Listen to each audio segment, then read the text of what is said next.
시청자 여러분 안녕하십니까? 김세화입니다. 우리 경제의 화두는 새로운 성장 동력을 어떻게 확보하느냐인 것 같습니다. 자본주의라는 바퀴를 굴러가게 하려면 생산과 재화를 끊임없이 확대해야 하기 때문입니다.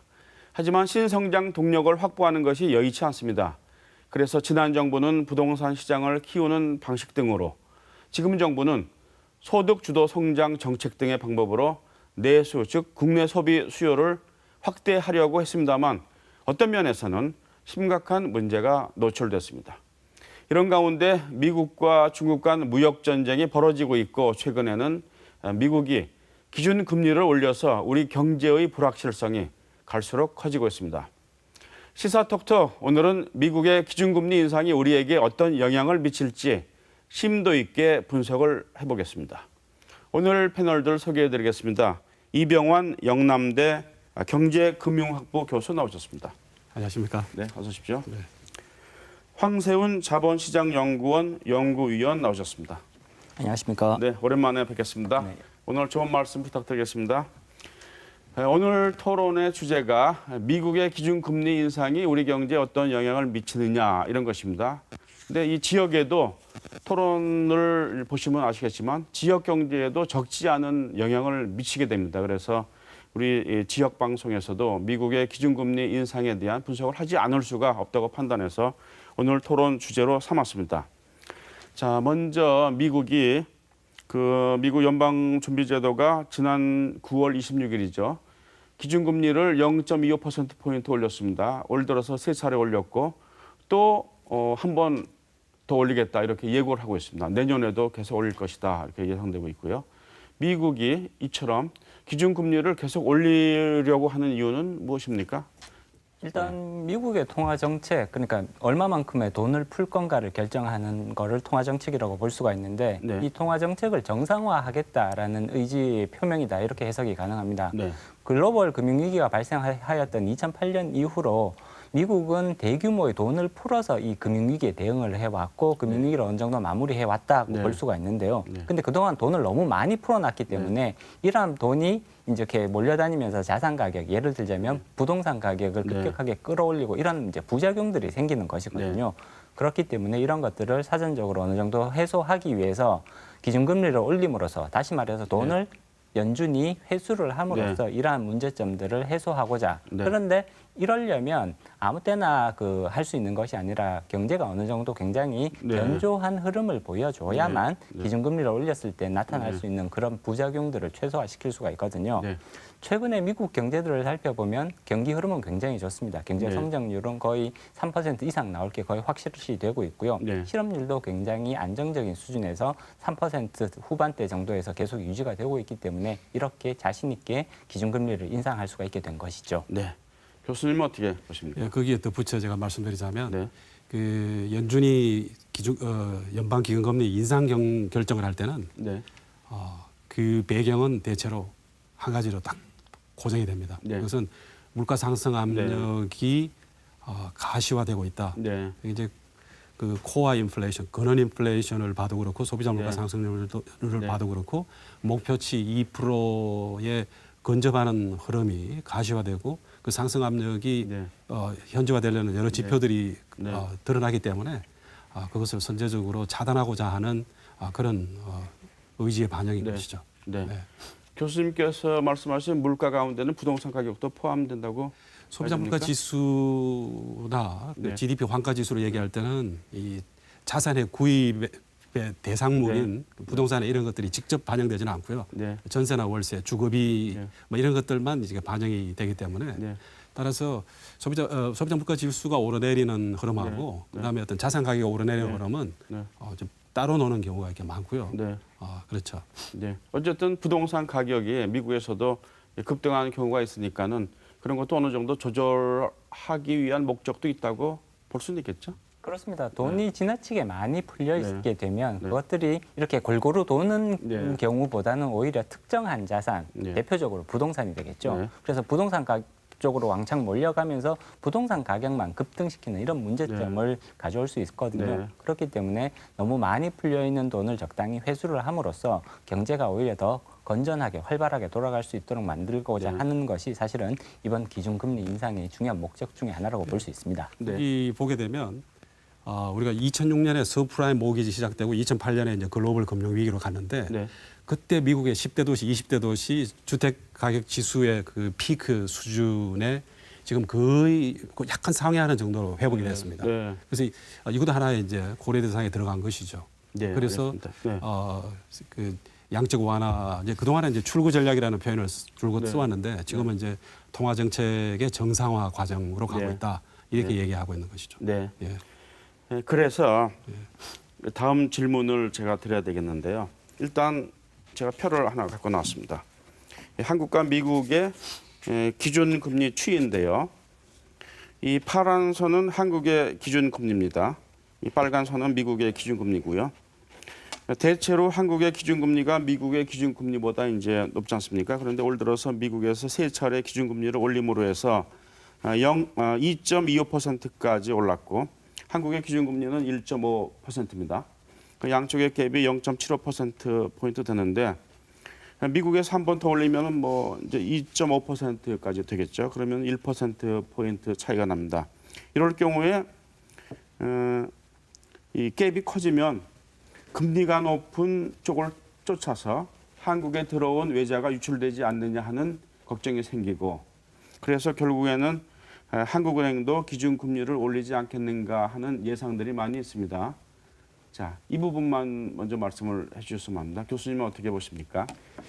자본의 유출입을 이끄는 그 요인들은 네. 내외 금리 차도 있지만 네. 그 외에 우리 경제의 전반적인 그 외환 수급 여건의 네. 영향을 이제 크게 받는 것이죠. 네. 근데 우리가 2008년 금융위기 전과 후를 비교해 보면 네. 그 이전에는 우리가 통상적으로 이제 정상적인 한국과 미국의 단기 정책 금리에 비교해서 한고 미저가 이제 정상적인 네. 어떤 그런 자연스러운 금리 격차로 인식을 하는데 그 당시에는 한 5% 정도였습니다. 네. 한고가 네. 미국보다 한 5% 정도 네. 높았죠. 그 이후에는 한 1 내지 2% 안팎으로 이제 한고 미저가 유지되는데 네. 간간히 이제 미국이 기준금리를 조정할 때 네.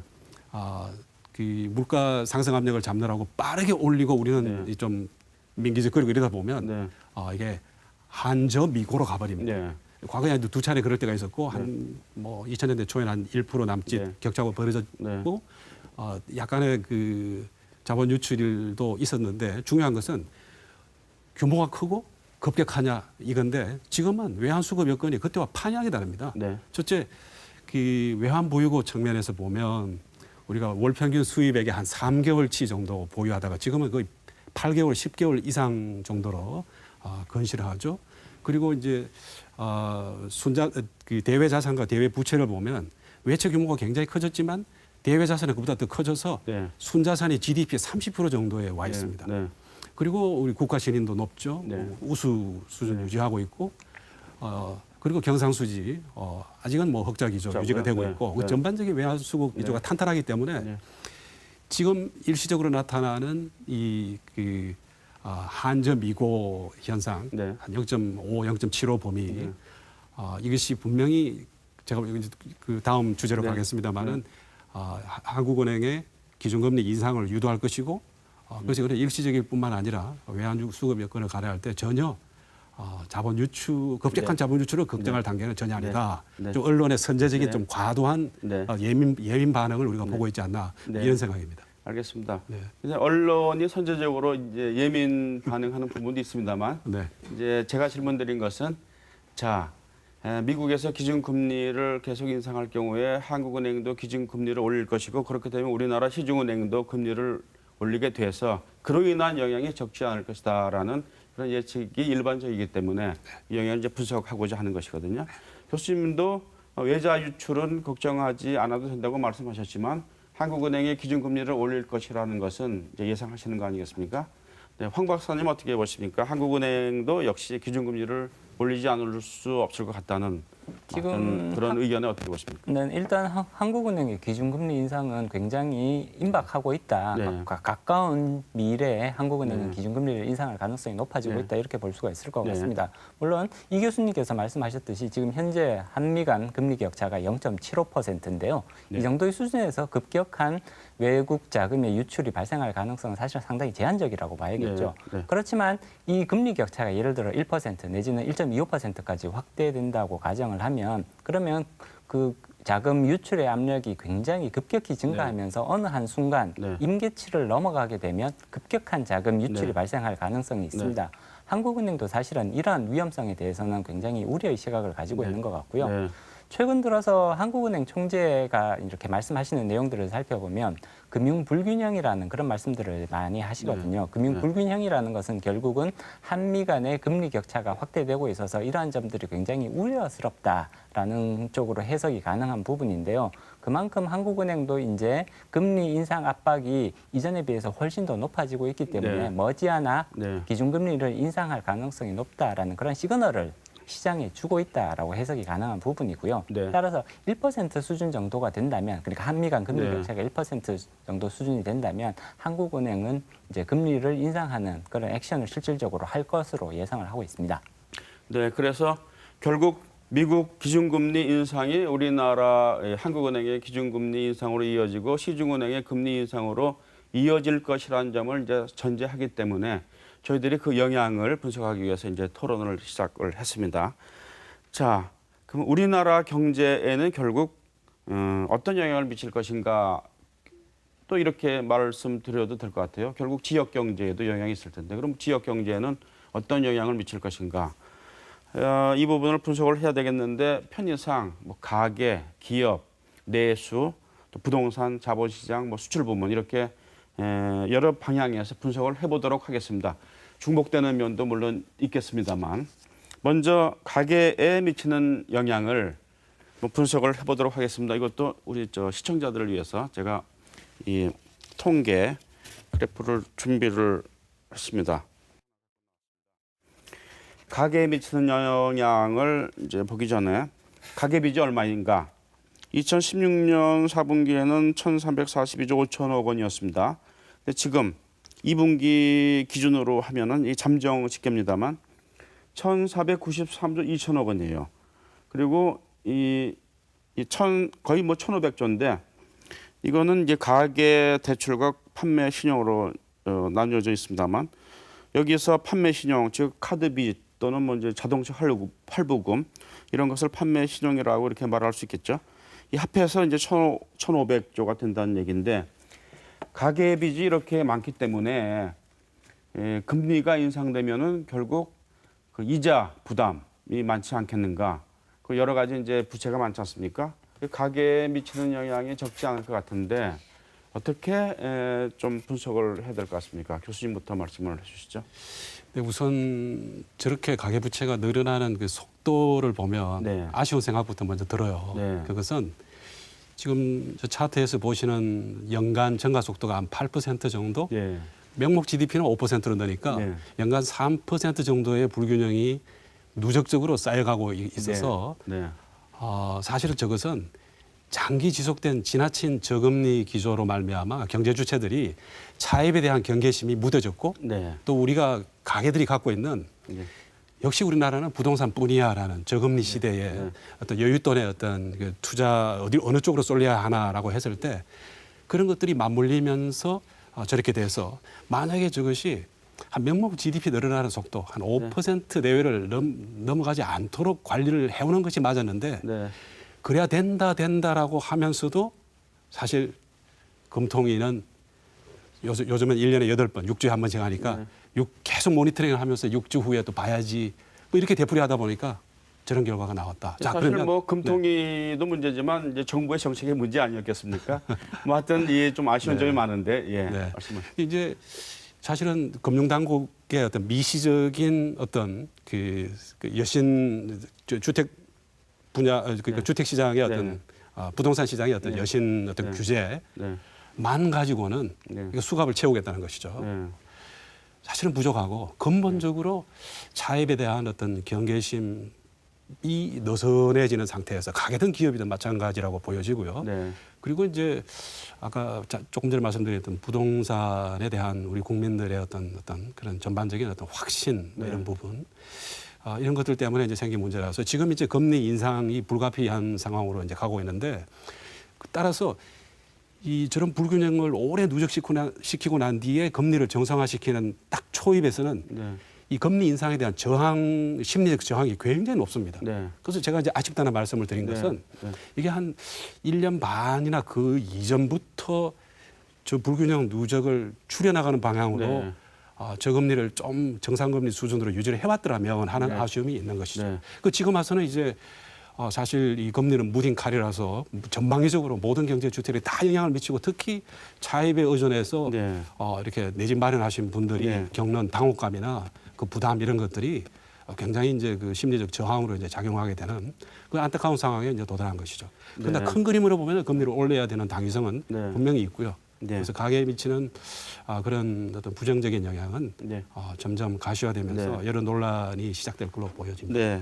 제가 최근 자료를 보니까 이 한계 가구 그러니까 가처분 소득 대비 원리금 상환 비율이 40%를 초과하는 가구. 그러니까 뭐 이자 부담 때문에 돈 못 쓰는 그런 가구가 2012년에는 132만 가구여서 2015년 통계까지 제가 봤는데요. 158만 가구. 지금은 훨씬 많겠죠.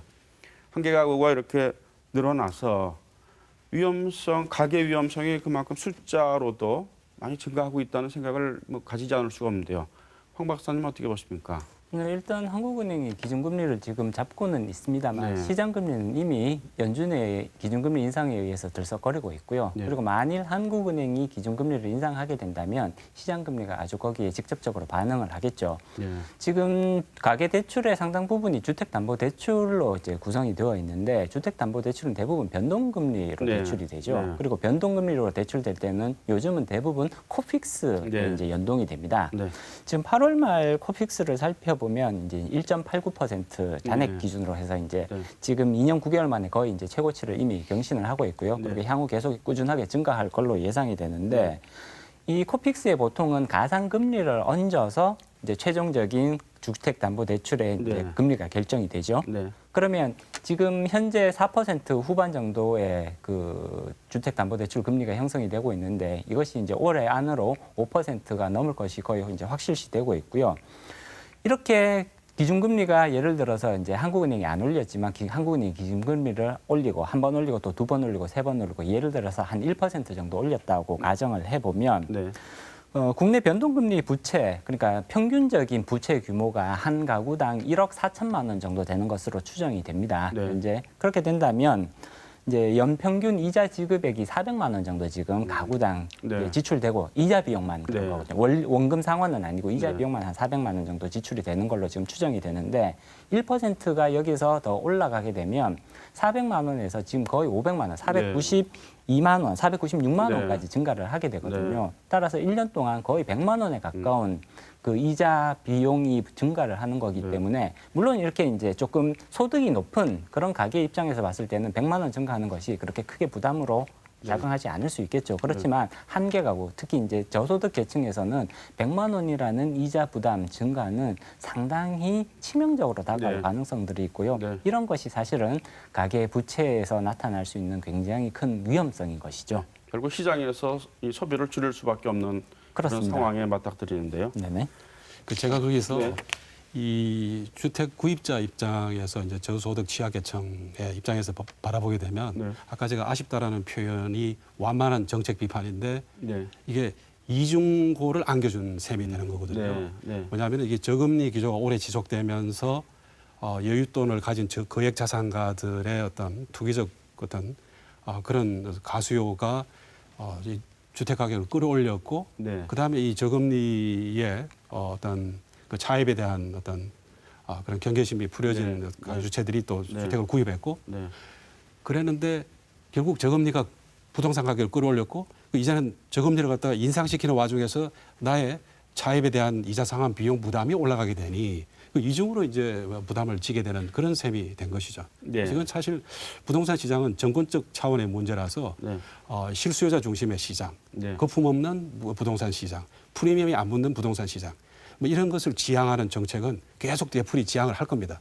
그런데 여기에서 정말 중요한 어떤 정책 수단은 금리 수단일 수밖에 없고 이걸 우리가 이제 한국은행은 금융 안정이라는 큰 틀에서 바라보거든요. 이게 하나의 일부인데 그러다 보니까 지금 되돌아보면 많이 아쉬운 점이 있습니다. 네. 네. 금리를 올리지 않자니 외자 유출이 걱정되고 금리를 올리자니 이제 가계나 부동산 시장이 걱정되고 하여튼 그런 상황인데요. 자, 이 부동산 시장에 미치는 영향은 조금 뒤에 다시 논의를 하겠습니다. 자, 그다음에 이제 기업에 미치는 영향 이걸 좀 분석을 해봤으면 합니다만 우리 황 박사님 어떻게 봐야 될까요? 일단 금리가 상승하게 되면 기업들은 기본적으로 이제 대출금, 네. 원리금 상환의 부담이 이제 높아지게 네. 되는 거죠. 특히나 이제 한계 상황에 좀 전에 이제 가계도 마찬가지였는데 네. 금리가 오르게 되면 계층별로 그 금리 인상의 충격이 다르게 나타날 수밖에 없는 것이거든요. 한계 가구들이 훨씬 더 금리 충격이 크게 나타날 수밖에 없는 것이고요. 마찬가지로 기업에 있어서도 한계 상황에 처한 기업들이 훨씬 더 크게 충격을 받을 수밖에 없는 것 같습니다. 네. 한계 상황에 이제 있는 기업들을 한번 살펴볼 필요가 있는데요. 네. 이제 이자 보상 비율이라는 것이 있습니다. 네, 기업이 이제 영업 활동을 해서 벌어들이는 네. 수익을 네. 가지고 네. 이제 대출금에 네. 이제 이자를 갚을 수 있는 수준이 되느냐 네. 안 되느냐 이걸 이제 이자 네. 보상 비율이라고 부르게 되는데 3년 연속 그 이자 보상 비율이 100% 미만인 기업을 보통 한계 기업이라고 네. 부르게 되죠. 네.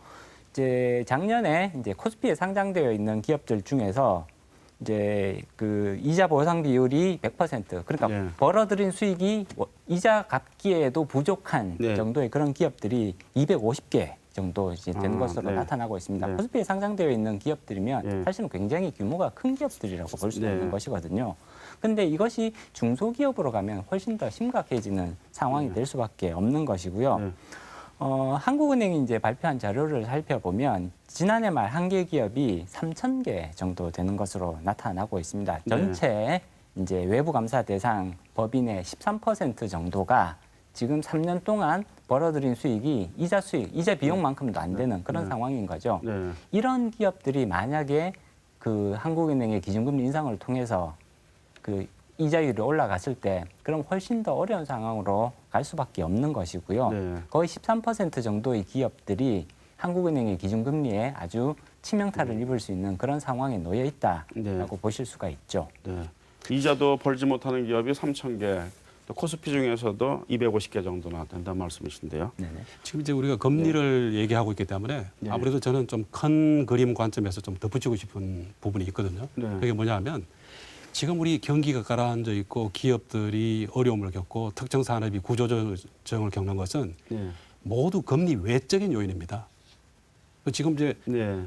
첫째 그 부채 비율로 네. 봤을 때 네. 미국이나 일본보다 우리 제조업의 그 재무구조 건전성이 아주 탄탄하게 우리가 외환위기 겪으면서 진짜 그 백신을 강한 걸 하나 맞았지 않습니까? 그래서 이게 어떤 여신 관행이 되는 것이 확 달라졌고 지금은 100% 아래쪽에서 부채 비율이 안정적으로 이렇게 관리되고 있어서 그 큰 그림으로 봤을 때 지금 금리를 올리게 됐을 때 정책 금리가 0.25% 합해져서 0.5 한 1% 정도 이렇게 되면은 중장기 금리가 좀 오르기는 합니다. 그래서 그게 이제 수익률 곡선으로 나타나는데 그 지금 이게 사실은 이 기울기가 보통은 이렇게 우상향으로 이렇게 가서 단저장고의 모습이지만 앞으로 경기가 이렇게 좀 상승 모멘텀이 시원치 않고 좀 부정적으로 이렇게 깔아앉는 방향으로 기대되면 이게 단기 금리 올려도 중장기 금리가 따라서 확 올라가지는 못하고 네. 이게 좀 이렇게 처지는 경향을 보이거든요. 네. 지금 약간 그런 경향이 보여요. 수익률 곡선 그림은 작년에 비해서 올해가 그렇고 네. 그래서 제가 볼 때 기업에 미치는 금리 인상의 영향은 큰 그림으로 보면은 제한적이며 또 한 가지는 금리 인상이 가져오는 구조조정 촉진 효과라는 게 있습니다. 네. 역시 그는 큰 그림으로 바라볼 때 우리가 이 긍정적인 부분을 도외시할 수 없는 것인데 그래서 그렇게 이 구조조정을 촉진함으로써 생기는 이게 가려지는 것이거든요. 금융시장에서. 그럼 돈 흐름이 전반적으로 좀 더 생산적이고 효율이 높은 곳으로 중심적으로 흘러가게 하는 그런 선기능, 순기능도 있는 겁니다. 그래서 순기능, 네. 역기능 우리 같이 봐야 되는데 네. 그래서 미시적으로 큰 그림의 어떤 일부분 구성 요소를 바라보면은 지금 황 박사님 지적하신 대로 이제 한계 기업이 겪는 그런 이제 어려움을 가중시키는 측면이 있으나 그런 순기능도 여기서 같이 지적하지 않을 수가 없다라는 것이죠. 장기적으로 봐서 체질이 강해질 것이라는 기대도 하지만 사실 체질을 강화시켜야 되는 이런 현상 자체가 일단 당면한 현실 아니겠습니까? 네네. 네, 하여튼 물론 긍정적인 면도 말씀하셨지만 예, 하나를 또 덧붙이면은 당장은 이제 네. 어려움을 겪는다는 그 점은 네. 부인할 수가 없을 것 같은데요. 그리고요. 네. 우리가 흔히 오해를 많이 하는 게 네, 금리가 오르거나 내렸을 때 소비나 투자가 영향을 받는다. 다 알고 있는 네. 그 상황관계 아니겠습니까? 네. 근데 이게 소비나 투자, 이 민간 지출이 금리 움직임에 어떻게 반응하느냐 하는 민감도, 탄력성은 네.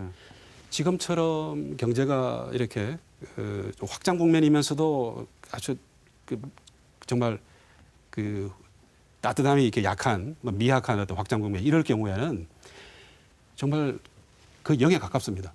그래서 금리가 올린다고 소비와 투자가 죽고 그래서 금리적 요인에 이끌려서 민간 지출을 위축시키는 효과는 걱정 안 해도 된다라고 보는 것이죠. 현재로서는. 네. 또 한편으로는 우리가 가보지 않는 길을 가게 될지도 모르지 않습니까? 그건 남아있죠. 네, 좀 이 지켜봐야 되는 금리가 부분이고요. 어느 정도 오를지 모르는 것이고 지금 네. 가계부채가 1,500조 되는 이 상황에서 또 한계 기업이 3,000가나 되고 코스피 중에서도 250개가 되는 이 상황에서 과연 금리가 어느 정도 오를지는 모르는데 이제 가보지 않은 길을 가게 될지도 모른다는 그런 불확실성이 커진다는 점에서 이제 불안 요소로 작용하는 것 같고요. 이 한계 기업 중에 보니까 거의 20%가 부동산 건설업이더라고요. 그렇죠. 이건 이제 시사하는 바가 큽니다. 네. 부동산 시장이 직접적으로 타격을 줄 수 있다는 얘기고 말이 20%죠. 그렇죠. 그리고 또 12.2%가 도소매, 숙박, 음식업, 자영업자가 많은 이런 부분인데요. 그리고 10대 수출 품목에 해당하는 그런 부문, 철강, 조선, 해운, 석유화 이게 11.1%나돼요. 그러니까는 분명한 것은 우리 현재 수출 상황이 좋지 않은 상황이고 내수도 안 좋은 상황에서 금리가 오르면은 당연히 투자 또 내수 진작도 이제 악영향을 끼칠 것 같고 그러면 고용으로 이어지고 전체 이런 우려 때문에 이제 분석을 하는 것인데요. 자, 그래서 당연히 이제 내수에 미치는 영향을 얘기하지 않을 수가 없을 것 같아요. 부동산도 많이 샀고 돈을 빌려서 주식도 많이 사고 자동차도 사고 그랬는데 따라서 이제 가처분 소득이 그렇게 많지가 않은데 금리까지 오르면 이제 더 이상 쓸 돈은 없어지고 부채 부담, 이자 부담, 거기다가 원금도 갚아야 되는 이런 상황이 돼서 결국 국내 소비 시장에 어떤 영향을 미치지 않을까. 일반적인 예상 아니겠습니까? 네, 일단 소비에는 긍정적인 효과를 기대하기는 조금 어려울 것 같습니다. 네. 금리가 오르게 되면 이제 두 가지 상반되는 효과가 조금 나타날 수가 있는데요. 네. 금리가 오른다고 해서 모든 사람들이 다 고통을 받는 건 아니거든요. 네. 반대로 금융자산이 예를 들어서 네. 금융자산이 많으신 분들은 금리가 오르면 오히려 소득이 더 늘어나는 효과가 생길 수도 있단 말이에요. 네.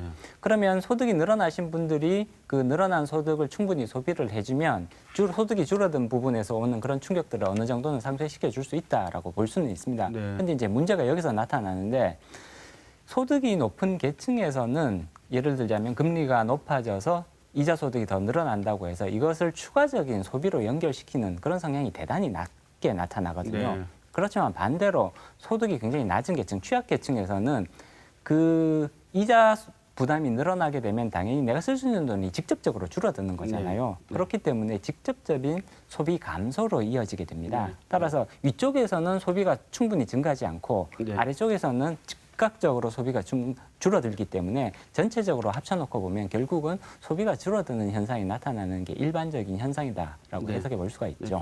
사실 우리가 금리에 포커스를 맞춰서 얘기를 하다 보면 네.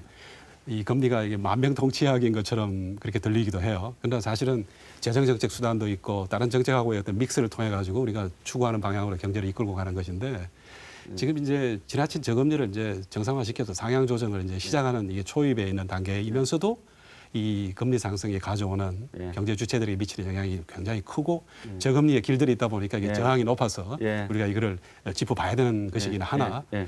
내년에 우리 예산 편성을 보면은 확대 재정 예산이 예. 편성되어 있고 예. 그리고 이게 고용이나 소득의 문제는 비금리적인 정책 수단으로 고용주가 혁신 사업가가 예. 기업가들이 우샤우샤해서 예. 그들의 어떤 고용 창출에 의해서 해결되는 어떤 부분의 문제이거든요. 큰 그림으로 보면. 예. 그럼에도 불구하고 지금의 어떤 금리 상승은 그냥 1%대에서 2%로 올라서는 그 가지고 그걸 무너뜨리는 정도의 충격으로는 예.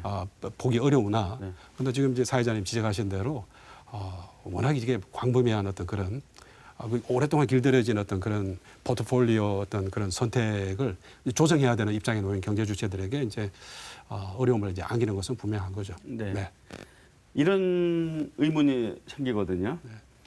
자, 신성장 동력을 확보하는 것도 중요하지만 그게 여의치 않기 때문에 하여튼 그렇게 보는 분들이 많은데요. 그래서 이 소득 주도 성장도 같이 하자라는 것이 그래서 내수를 진작시키자는 것이 문재인 정부의 주요 경제 정책 중에 한 가지인데 자, 지금 금리가 오르는 이런 마당에서 소득 주도 성장이 어떤 그런 정책에 어떤 영향을 미치지 않을까 하는 그런 궁금증도 생기는데요. 그 부분은 어떻게 이해를 해야 될까요? 지금 사회자님 질문을 들으면서 살짝 당황스러운 부분은 네. 소득 주도 성장의 목적이 내수 진작이었나 하는 생각이 들었거든요. 그렇습니까? 네. 네. 소득 그러면 네. 그 소득은 고용에서 오는 것이고 네. 그 고용은 그 사업주, 기업과 고용주가 이제 제공해서 전을 만들었을 때 이제 창출되는 것이고 네. 이제 그렇게 바라본다면 이게 이제 가령 이제 최저임금을 올리고 네. 또 그러니까 고임금 고세율로 이렇게 접근하는 것이 기본적인 틀로 이렇게 들어가 있어요. 소득주도 성장의 그 틀이. 그러니까 이것은 이제 전체적으로 이렇게 보게 되면 소득 재분배에 대한을 염두에 둔 접근 그 이상도 이하도 아니지 않느냐 하는 생각을 제가 갖고 있다 보니까 이제 그런 당혹감을 말씀드린 것이고요. 자, 이때 이게 내수 진작을 염두에 둔 정책이라면 제가 볼 때는 이게 실패는 예견되어 있다라고 보거든요. 이 정책이. 자, 이제 이때 이제 질문의 그 초점으로 되돌아가면 금리를 인상 기조로 가져갔을 때 그렇다면 이 정책에 미치는 영향이 무엇인가? 네. 이 정책은 사실은 그 저소득 계층, 청년 계층, 취약 계층의 어떤 그 소득 부분을 크게 해서 그게 이제 소비 활성화, 내수 활성화, 그래서 기업의 매출 증가, 그래서 더 많은 고용 창출 이렇게 이제 선순환적으로 가기를 기대해서 짜여진 이제 정책임에도 불구하고 사실은 금리가 취약계층, 영세 어떤 소상공인 자영업자들 같은 경우에 사실 대출 부담을 많이 안고 있는 분들이 사실 이쪽에 몰려 있거든요. 그래서 이게 오히려 금리 인상으로 말미암아서 받는 충격이 상대적으로 보게 되면 이쪽이 더 클 것이다. 하는 면에서는 이제 우려되는 부분이 있죠. 네. 소득주도 성장 정책을 네. 평가를 해보면 네. 지금 이제 대표적인 게 일자리 창출 정책이라든지 내지는 이제 최저임금 인상 같은 것들이 소득주도 성장의 대표적인 것이거든요. 그리고 이것은 소비를 진작을 시켜서 경제 성장률을 끌어올리겠다라는 목표를 가지고 있습니다. 네.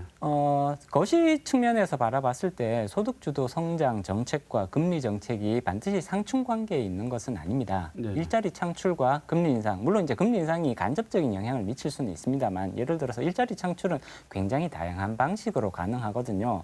새로운 산업의 육성 그리고 기존의 구조조정을 통해서 새로운 인력들을 기존의 구조조정을 통해서 기존의 인력들을 새로운 산업으로 배치를 한다든지 굉장히 다양한 방식으로 일자리 창출들은 이루어질 수가 있거든요. 그렇기 때문에 반드시 이러한 소득주도 성장 정책이 금리 정책과 상충하는 관계는 아니라는 거죠. 같이 갈 수 있는 관계에 있는 것은 분명합니다.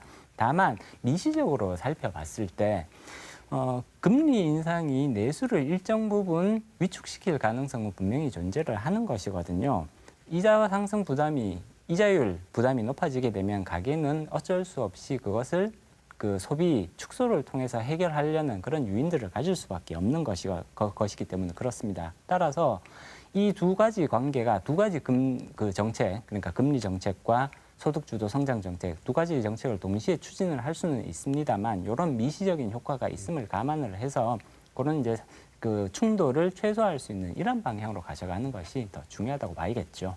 여기서 제가 꼭 덧붙이고 싶은 것은 네. 이 소득주도 성장의 전체적인 그 그림 밑바닥에 깔려 있는 철학을 제가 부정하고 동의하지 않는 게 아닙니다. 네. 그 100% 동의합니다. 네. 즉 소득 분배의 공정성을 끌어올리자라는 그 철학은 100% 동의를 하는데 다만 그 정책 수단을 추진하는 데 있어 가지고의 속도 조절, 타이밍을 감안해야 되는데 이게 이제 선거 공약 뭐 이런 거하고 맞물리다 보니까 그런 고려 때문에 속도 조절에 실패했고 또 이걸 설계하는 데 있어서 좀 더 정교하게 설계를 하고 또 한 가지는 사업주들에게 당장 타격이 가니까 우사우사해서 그 좀 끌어올려서 길을 살려주는 정책과 같이 가면은 이 어떤 부작용을 최소화할 수가 있는데 그런 부분에서 아쉬운 점이 굉장히 많은 거거든요. 네. 예. 부동산 시장에 미치는 영향을 좀 본격적으로 토론을 해야 될 것 같아요. 자, 금리가 인상되면 뭐 당연히 주택담보대출을 많이 했기 때문에 이제 이자 부담이 그만큼 커지는 것이고요. 제가 하나 더 갖고 왔습니다. 준비 많이 하셨나요? 네. 자, 이 시중은행의 주택담보대출 그 금리 변화입니다. 네. 이 KB국민은행 같은 경우에 지난달에 3.36에서 4.56%에서 약간 올랐습니다. 이게 약간인지 많이인지는 뭐 제가 전문가 아니라 잘 모르겠습니다만 3.47에서 4.67%로 올랐거든요. 근데 지금 언론에서 하는 얘기가 금년 내에 5% 이상이 될 것 같다라는 뭐 전망도 많이 나오는데요. 전문가들 전망을 인용해서요. 이렇게 되면 그만큼 상단을 의미하는 거죠. 지금 네. 보면 3.47에서 네, 4.67 그렇습니다. 예를 네, 들어서 그렇습니다. 보면 네. 이 상단이 5%를 넘어갈 가능성이 대단히 네. 높다라고 보여지는 네. 것이고요. 네. 지금 보시면 지금 0.1% 정도 지금 금리가 전반적으로 상승을 한 것이거든요. 네. 사실 국내에서는 기준금리를 전혀 올리지 않았단 말이에요. 네. 한국은행은 여전히 1.5%에서 묶어놓고 있습니다. 네. 그렇지만 이 금리 상승은 9월 달에 미국 연준이 기준금리를 네. 0.25% 올림으로써 네. 이 시장금리 전체, 우리나라 국내 시장금리 전체가 지금 흔들린 상태거든요. 네. 그래서 그것을 반영을 해서 네. 은행들이 저렇게 주택담보대출에 적용되는 변동금리를 올리게 된 것이죠. 근데 기준금리가 오르면 더 오르겠네요. 더 많이 오를 네. 겁니다.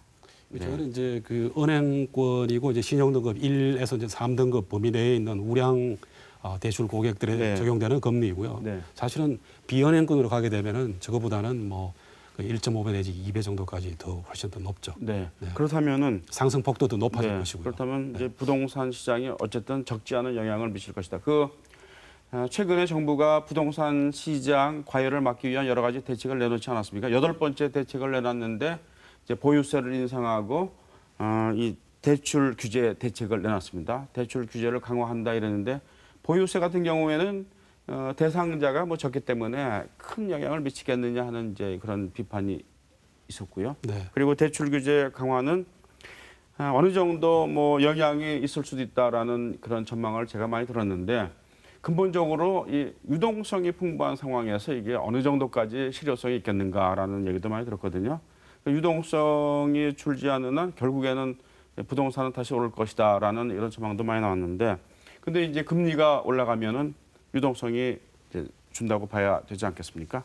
그렇다면은 이 대출 규제 대책과 함께 이 금리 인상이 부동산 시장에 미치는 영향이 좀 더 크지 않을까 하는 그런 생각을 갖게 되는데 어떻게 봐야 되겠습니까? 영향이 오게 되죠. 네. 근데 이 부동산 시장 네. 이 얘기할 때는 이제 부동산 가격의 장기 안정화 네. 이거는 우리 경제의 또는 우리 정책 당국의 숙명적인 과제입니다. 네. 굉장히 어려운 문제 아닙니까?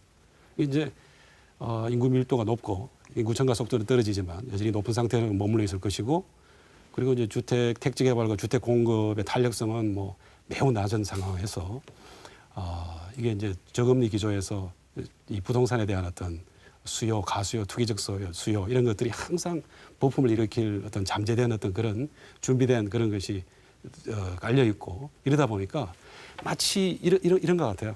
지금 우리가 이제 금융당국의 책임하에 놓여 있는 어떤 미시적인 규제 수단, 여신 규제 수단, 네. 뭐 LTV나 뭐 네. DTI, 네. 그리고 지금 이제 뭐 또 RTI 또 이게 강화하는 네. 쪽으로 이제 가고 있고 이러는데 마치 이거는 수갑을 채우는 거예요. 음. 근데 제가 저한테 수갑 채우면은 저 두 발이 살아있기 때문에 사회자님한테 달려가서 멱살 잡을 수 있습니다. 네. 즉 부동산 시장으로 달려갈 수 있는 거예요. 네. 근데 제 발을 묶어야 됩니다. 이 발을 묶게 하는 것이 이제 금리의 정상화예요. 네. 그래서 그 부분이 너무 오랫동안 저금리 기조 때문에 차입에 대한 어떤 그런 경계심이 느슨해지면서 이게 그 부동산 보유로부터 기대되는 프리미엄과 예를 들어서 이게 금리 부담을 하고서도 한 5년, 10년 기다렸을 때 전체적인 금리 부담을 2배에서 5배 이상 초과하는 부동산 매매 차익이 기대된다 하는 것 때문에 부동산을 사는 것이거든요. 그쪽으로 가수요, 중복수요, 초과수요, 은행권에서 이렇게 또 다주택 가구자 이게 생기고 하는 것이거든요. 그런 면 때문에 타이밍이 좀 늦었고 하지만 지금 이제 금리 인상 흐름으로 가니까 길게 내다 보면은 장기적으로 주택 시장 안정에 기여하는 흐름은 있을 것이다. 그래서 이게 순기능입니다. 네. 네. 역기능은 없을까요? 그 역기능이라는 것이 바로 정말 열심히 일해서 네.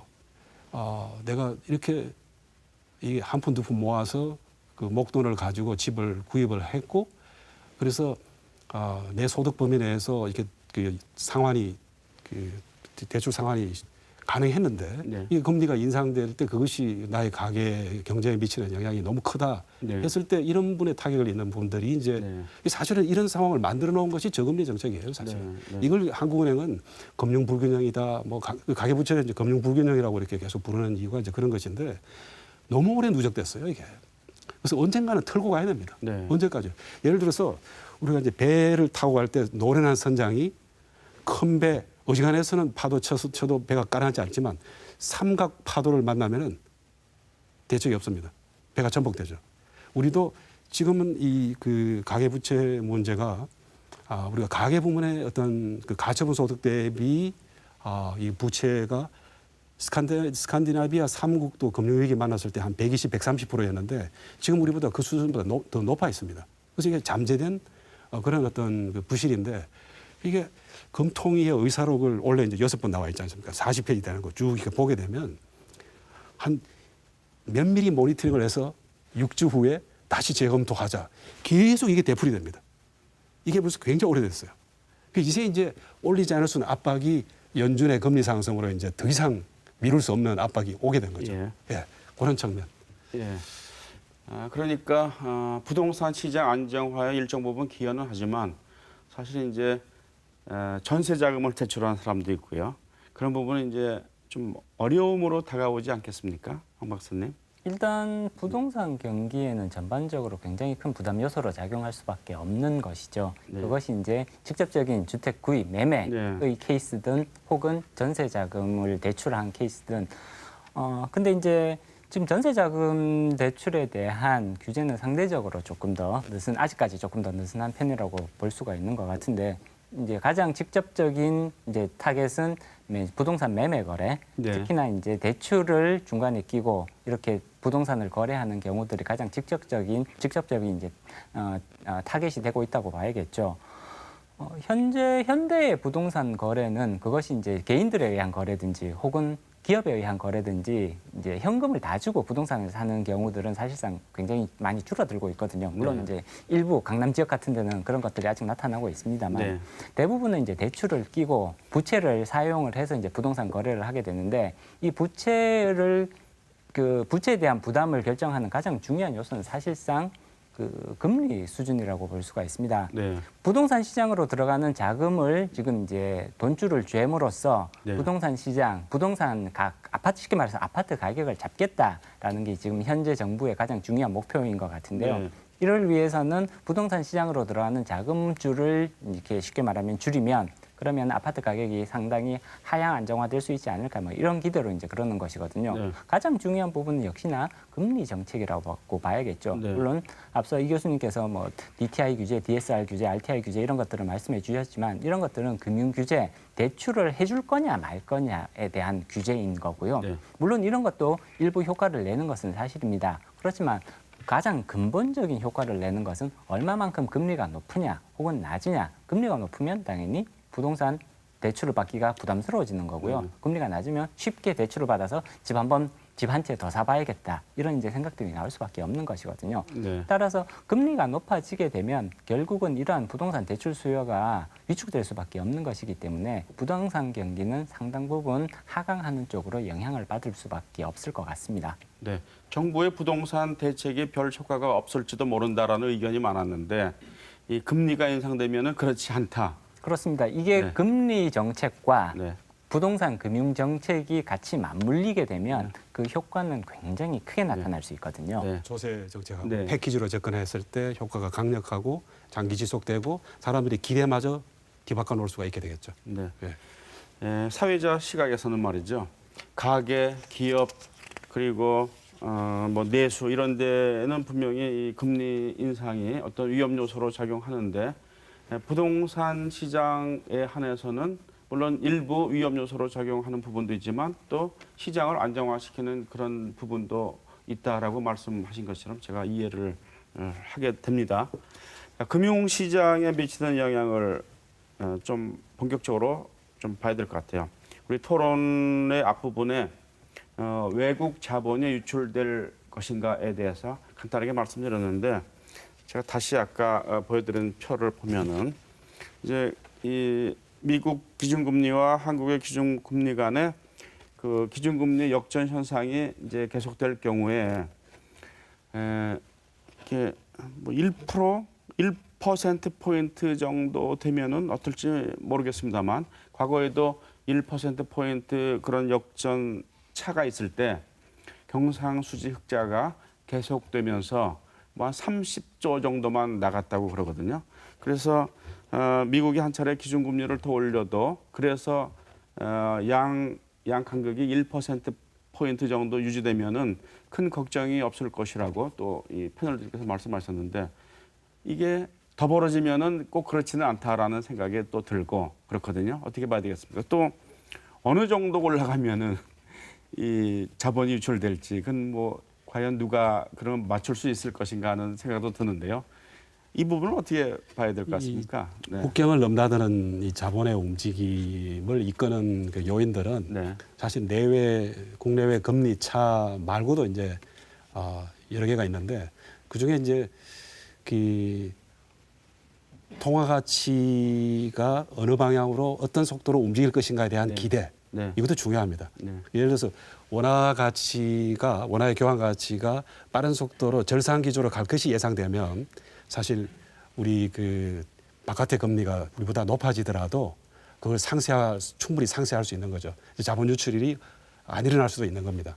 자, 그런데 이 내외 금리 차가 어느 정도가 적당하냐에 대해서는 사실은 실정 분석 아무리 찾아봐도 그런 것은 어렵기도 하거니와 지금 없는 것 같아요. 근데 우리가 생각해 볼 수 있는 몇 가지 요인은 있습니다. 그 이제 거래 비용이나 정보 탐색, 수집 비용, 그리고 이게 포트폴리오 세팅을 새로 깔아야 되는 것에서 오는 어떤 불편함 이런 것들이 종합적으로 고려돼서 이 정도 금리 차면은 이런 것들을 넘어서는 정도의 큰 격차이므로 이게 포트폴리오 세팅을 새로 해야겠다 하는 결정을 할 때 이게 자본 유출이 이루어지는 거거든요. 그럼 이제 0.75 정도가 그 임계치에 가까운 것이냐? 그럼 어느 정도가 임계치냐? 1.5냐? 2%냐?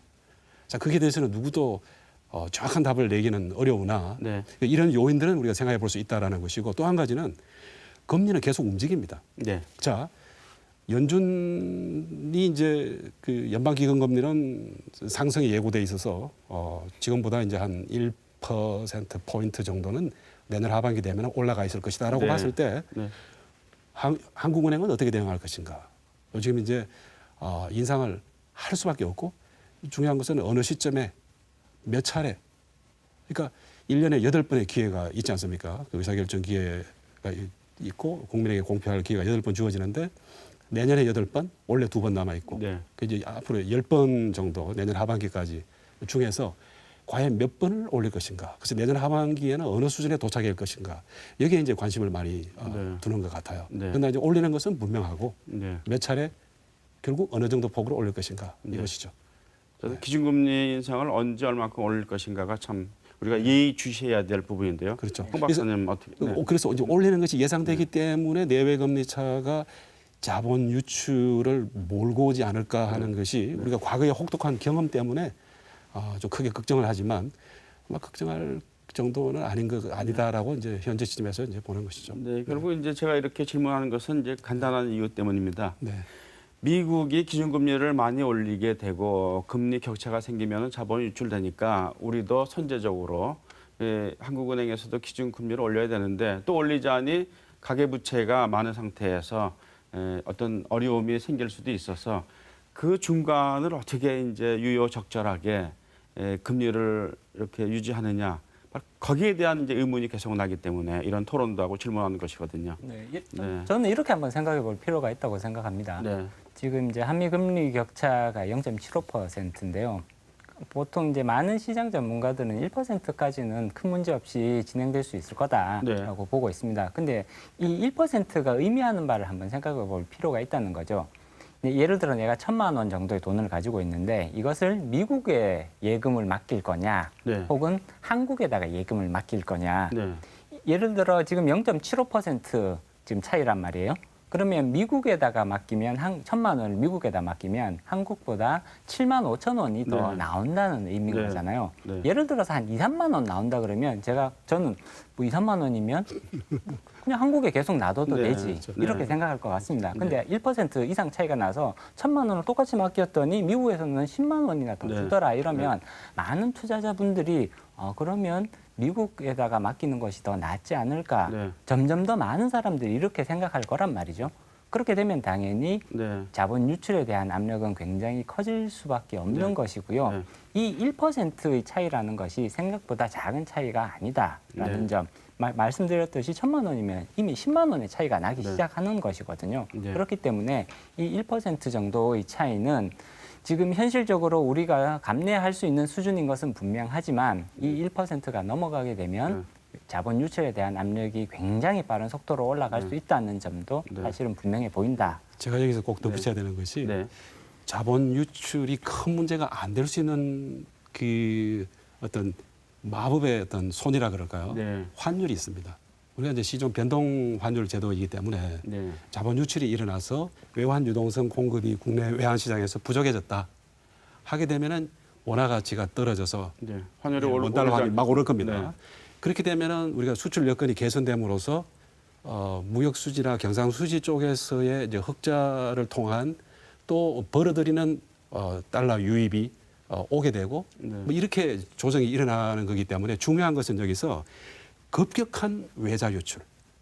여기 이제 급격한 여기 이제 형용사가 이제 중요한데 그런 경우는 이제 정책 그 외환 시장이 좀 요동을 치게 됩니다. 네. 그럼 이제 경제 주체들이 굉장히 그 커진 불확실성에 어떻게 대응하기가 굉장히 어려워지고 실물 경제도 여러 가지 이제 어떤 부작용이 생기게 되는 건데 이게 환율이 지금 말씀드린 대로 그런 외자 유출이 있다 하더라도 묵직하게 예측 가능하게 서서히 조금씩 이렇게 움직여 준다면 이런 선순환적인 환율의 어떤 시장 기능으로 말미암아서 전체적인 외환 수급에 외환 시장이 요동치는 것과 같은 그런 혼란은 일어나지 않을 수 있다. 요 점도 지적하고 싶어요. 그러니까 외자가 유출되면은 환율이 오를 텐데 급격하게 유출되면 급격한 환율 상승이 예상되고 그럼 수출에는 도움이 되지만 반대로 생각하면 이제 수입에는 또 그래서 도움이 이제 되지 속도인데 않고. 네. 이게 오버슈팅, 언더슈팅 단기간에 이제 환율이 급변동하는 것은 사실은 그 덕을 취하기가 어렵습니다. 기업들, 네. 수출 기업들도 네. 우리가 외환위기 때 경험했지 않습니까? 네. 바깥에서 뻔히 합니다. 너 환율 1,700원, 2,000원인데 20% 깎아줘, 50% 깎아줘 이렇게 후려칩니다. 또 우리끼리 네. 바깥에 나가서 경쟁도 하고요. 네. 우리가 그 뼈저리게 경험했는데 그래서 그런 급격한 변동이 아니라 제가 조금 전에 말씀하신 대로 예측 가능하게 묵직하게 네. 서서히 움직여준다면 네. 이런 환율의 어떤 시장 조정 기능으로 말미암아서 외자 유출이 있더라도 외환 수급의 큰 급변동, 혼란 상황을 초래하지는 않을 것이다. 그 환율을 말씀하셨는데요. 우리 수출 시장에는 금리 인상이 어떤 영향을 줄 것으로 보십니까? 뭐 다른 수출에 영향을 미치는 다른 조건에 아무 변화가 없고 네. 금리만 상승 기조로 정착되는 과정에서 그게 어떻게 영향을 미치냐라고 이렇게 따져보게 되면 네. 금융 사용 비용 증가, 그것이 가져오는 어떤 생산비 증가, 네. 그로 인한 어떤 가격 경쟁력 하락 이런 것을 예상해 볼 수 있고요. 네. 그게 이제 지금 우리 교육 조건을 보게 되면 이 수입 단가가 좀 오르는 추세가 지속되고 있습니다. 네. 그 네. 원자재, 유가 이런 거 다 네. 포함해서요. 네. 그 반면 이제 수출 시장의 경쟁은 점점 치열해져서 예. 수출 단가는 좀 내림세로 돌아서기 때문에 교육 조건이 악화되는 이 와중에 금융 사용 비용 증가는 부정적인 영향을 줄 것이 분명하다고 보여지지만 네. 과거와 다른 점은 네. 아까 잠깐 말씀드린 대로 우리 기업들의 재무구조 건전성이 과거처럼 그렇게 예. 어마어마한 은행 부채를 짊어지고 있거나 하지 않기 때문에 유보도 높고 부채 비율도 낮고 뭐 이런 등을 감안하면 제한적일 수는 있다. 그래서 이제 금리 상승 폭, 속도 이런 것들이 어떻게 이제 진행되는지를 좀 더 지켜보면서 이제 평가가 가능하겠죠. 예. 홍 박사님. 근데 금리 격차가 어느 정도로 이루어지느냐에 따라서 조금 다른 영향이 나타날 수 있다라고 평가하고요. 네. 금리 격차가 확대될수록 이것은 달러 강세를 부추기는 요소로 볼 수가 있거든요. 네. 예, 금리 격차가 확대되면 확대될수록 달러는 강세, 다시 말해서 네. 환율은 상승할 가능성이 네. 더 높아집니다. 그렇게 네. 되면 수출 기업들에게는 일정 부분 도움이 될 수가 있겠죠. 네. 그러나 이제 여러 가지 연구 결과들을 살펴보면 수출의 영향은 물론 이제 환율이라는 것이 수출에 긍정적인 영향을 미치는 것은 사실입니다만 이거는 단기적인 영향인 것 같고요. 네. 조금 더 장기적인 관점에서 평가를 해보면 환율보다는 오히려 얼마만큼 기술 경쟁력이 있느냐, 가격 경쟁력이 있느냐 이런 부분들이 훨씬 더 중요하게 작용을 하는 것 같거든요. 그리고 네. 세계 경기가 상승 사이클로 가고 있느냐 내지는 하락 사이클로 가고 있느냐 네. 이런 것들이 오히려 더 큰 영향을 미치고 예. 있다고 봐야 되는 것 네. 같고요. 네. 따라서 단기적으로 봤을 때는 수출에는 다소간의 도움이 될 가능성을 점쳐볼 수 있습니다. 그렇지만 이런 것들에 너무 크게 또 의존하는 것은 네. 또 바람직하지 않을 수 있다 이렇게 말씀드릴 수 있죠. 예, 알겠습니다. 그리고 우리 시청자 여러분들께서 좀 궁금해하시는 부분 같아요. 우리 주식 시장에는 영향이 없겠습니까? 어떻게 예상하실 수가 있겠습니까?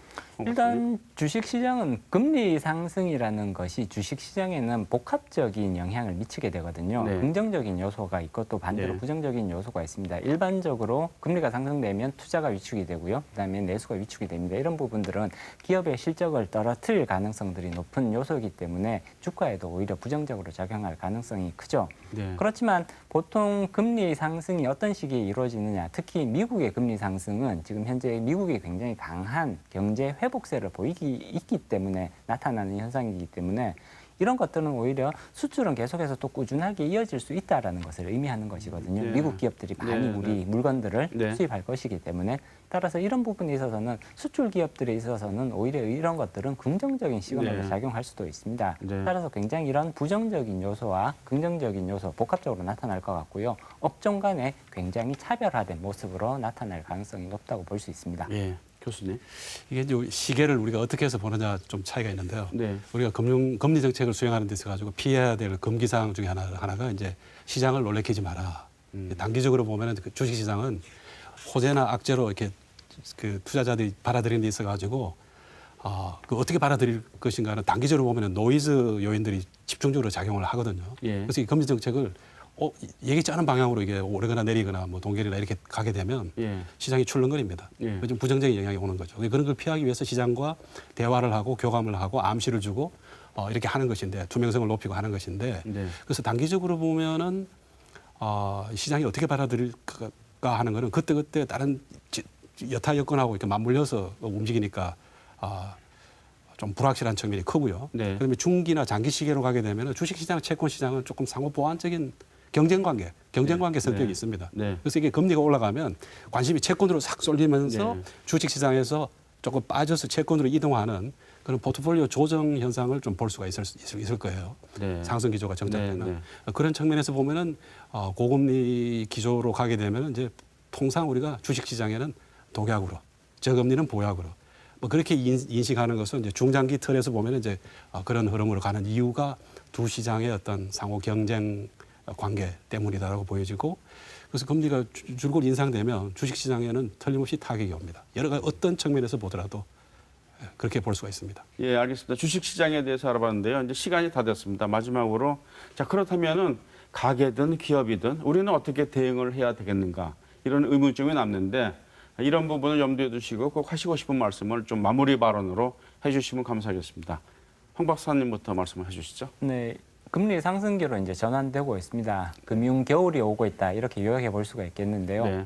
부채의 사용이 점점 더 위험해지는 시기이기 때문에 부채의 사용은 가급적이면 보수적인 관점에서 접근하실 필요성이 있습니다. 그리고 네. 안정성이 높은 자산을 중심으로 해서 운용의 비중을 높이는 이러한 방향성으로 이렇게 변화시키는 그런 부분이 필요한 변곡점에 와 있다 이렇게 해석해 볼 수 있을 것 같습니다. 네, 이병헌 교수님. 뭐 같은 맥락의 얘기가 되겠네요. 가게도 그렇고 기업도 그렇고 네. 그 차이 보존도를 줄이면서 좀 움츠리는 어떤 그런 방향으로의 어떤 포트폴리오 조정이나 그런 자산 운용 네. 뭐 이런 것을 좀 더 진지하게 고려해야 되는 시점이다 이렇게 생각되고 네. 지금 소비자 신뢰 지수, 투자자 신뢰 지수 낮습니다. 전체적으로 우리 경제 주체들이 짧게는 뭐 내년 또는 길게는 후내년 이후 좀 비관적인 전망 쪽으로 쏠려 있거든요. 네. 이런 시기에는 더더욱더 전체적으로 디레버리징이라고 우리가 부르지 않습니까? 네. 그런 방향으로의 어떤 대비가 요구된다 이렇게 보여지네요. 네, 네. 알겠습니다. 오늘 말씀 감사드리겠습니다. 네, 이 금리 인상과 관련해서 외국 자본 유출을 막고 또 가계와 부동산 시장의 충격도 방어하는 두 마리 토끼를 함께 잡는 방안을 찾는 것은 매우 어려워 보이는데요. 하지만 경제에서 위험을 제대로 인식하면 위험을 줄일 수 있을 뿐만 아니라 위험을 기회로 삼을 수도 있다는 생각이 듭니다. 요즘 경제 분야에서 가장 그럴듯한 말은 아는 것이 힘이다일 것 같습니다. 시사톡톡 오늘은 여기서 마치겠습니다. 시청자 여러분 감사합니다.